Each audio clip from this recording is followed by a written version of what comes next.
I was just Democrat. I was just born into a Democrat household. I didn't really start paying attention until politics, until the lady, when I got out of prison and had nowhere to go, like they gave me a $25 check and a bus ticket, told me to start my life over. I ended up running into this lady at this Women and Children Center looking for help. And it just happened to be Alveda King. And that was probably about maybe 6 months after I got released from prison. And she had given me a job working for her in that center, and I've been working with her ever since. So I walked very closely with her, and then I saw how her relationship with the president. Now, remind you, I'm blackity black, right? From the hood. So I'm listening to what everybody's saying about Trump. You right, I'm listening, right? And then I'm looking at my godmother, and this is a woman who helped me put my life back together, a woman that I entrusted with everything in me, and I knew that she wouldn't lead me the wrong way. So I had to begin to listen instead of just judging with my emotions. And the president had put out a call for entertainers and anybody. He said, if you know anybody that's locked up or left behind and you want to advocate for them, you think they should have a second chance, come sit down and talk to me. So Jay-Z, Meek Mill, everybody was like, no, we not going.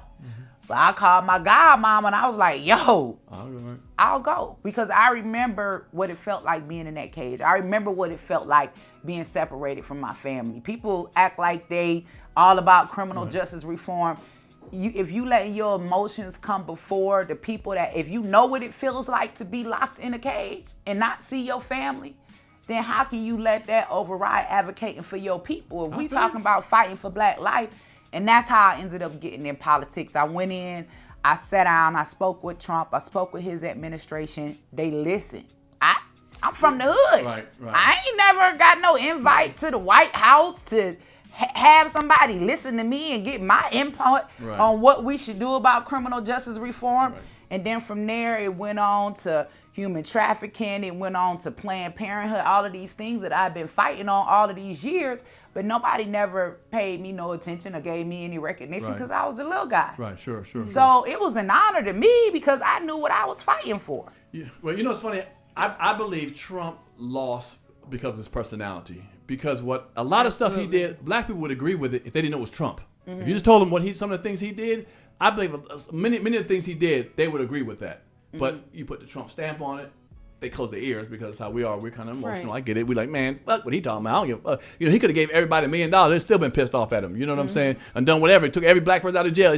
It's how you deliver the message with us, with Black people. Right. It's not about the stuff. Well, white folks ain't like that. And they want to hear the details. And unfortunate, True. right? Because we worried more about what somebody say versus what somebody does. You're right. Joe Biden been in office for 47 years, sat right up under Obama, did absolutely nothing for us, did not overturn criminal justice reform. The 94 crime bill came in up under Joe Biden. But because somebody told us if we don't vote for them, we ain't Black, we had to sit up here and prove that we was Black. No. Now Trump fucked that up. It's Trump's fault. Nothing. Trump lost that. I think it was Biden didn't win it. Trump lost it. I think it was. I think it's about humility too. Like cheated. Trump for me just doesn't show a lot of humility. Like I think it's very important if you're gonna govern a world of people, you have to also make sure you're taking care of them. So for me, it's not. And looking at both parties, of course, we have things that we can pick. I mean, I hope that when you look at Trump, you realize there are things that you can pick out that are not the best. Like there are things that he's done that are not great. I mean, well, let's go back to separation because it's something you said that was